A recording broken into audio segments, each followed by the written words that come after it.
Class, I'm answering Chris's questions from the help board using a video. So I'll try to go quickly. I'm doing these right off the cuff, so hopefully I'll get these all right the first time.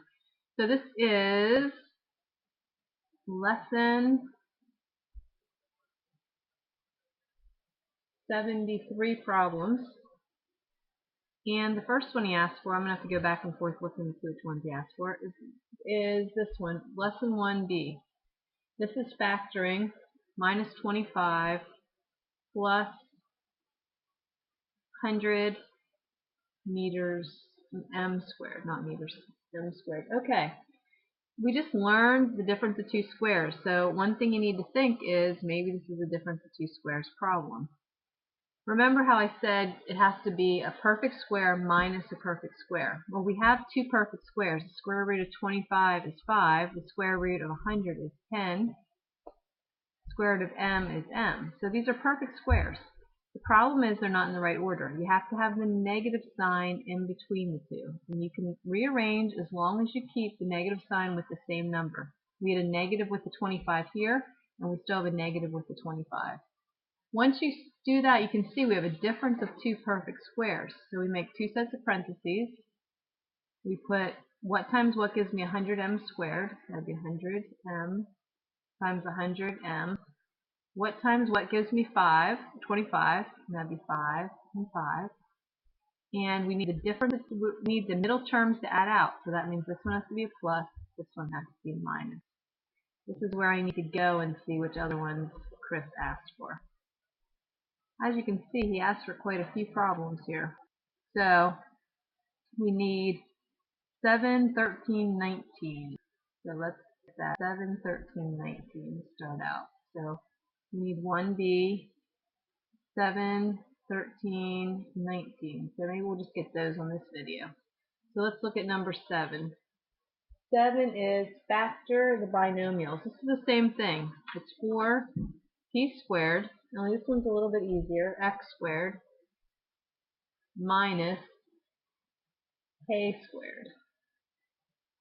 This is again, if they say factor these binomials. If it's a binomial and they ask to factor, usually it's a difference of two squares. So we have to check to make sure they're both perfect squares.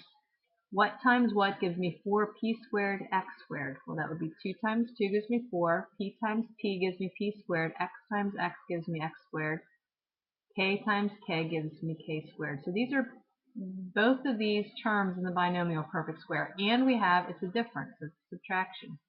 So once we determine that there are two perfect squares and they're subtracted, then we know we can factor it as a difference of two squares. This is called a difference of two squares. Sorry, it's so sloppy on here. So we put what times what gives me 4p squared, so that'd be 2px, 2px. What times what gives me k? That'd be k and k. And we have a plus and a minus, and that's it. That's how you factor a difference of two squares. Okay, 13. Factor these trinomials. Trinomials, this is the kind of factoring we've done for quite some time. If we're going to factor these, we're going to make sets of parentheses. Whoa, where did that come from? My thing's delaying a little bit. So we say, what times what gives me x squared? We're doing reverse FOILing. X times x. What times what gives me 20? Well, that would be 5 and 4. Give me 20. When I subtract them, they have to be negative 1. So we need this one to be a negative and this one to be a positive. The outer term is a 4x. The inner term is a minus 5x. Remember, the outer and the inner give us this middle term, so this one does work. So that's correct. Okay, number 19. This one is another trinomial factoring. So we have 5k squared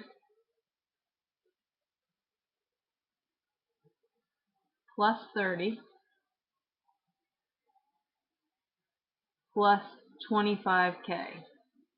The problem with this one is the variables do not go down, the exponents on the variables don't go down in descending order. You need to have a k squared, then a k, then no k. This one's obviously in the wrong order.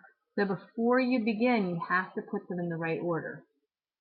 They tell you in the directions, it says factor the trinomials, always begin by writing the trinomials in descending order of variables and by factoring out the greatest common factor. So they're giving us two hints on this one. First thing, let's put them in order. 5k squared, make sure you read those directions before you do the problem. 25k plus 30. So they said put it in descending order of variables, and then it says to factor out the greatest common factor. Is there any common factor between 5, 25, and 30? Well, we know it is. There's 5. So we're going to put 5 times, and we're left with k squared plus 5k plus 6. I'm dividing 5 into each of these, and this is what's left. So if I would put this 5, if I'd multiply it back in, I would get what I started with.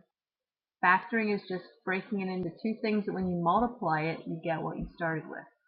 Now we have our typical trinomial that we know and love. So that's equal to 5. Always bring the 5 with you, two sets of parentheses. So we get k times k.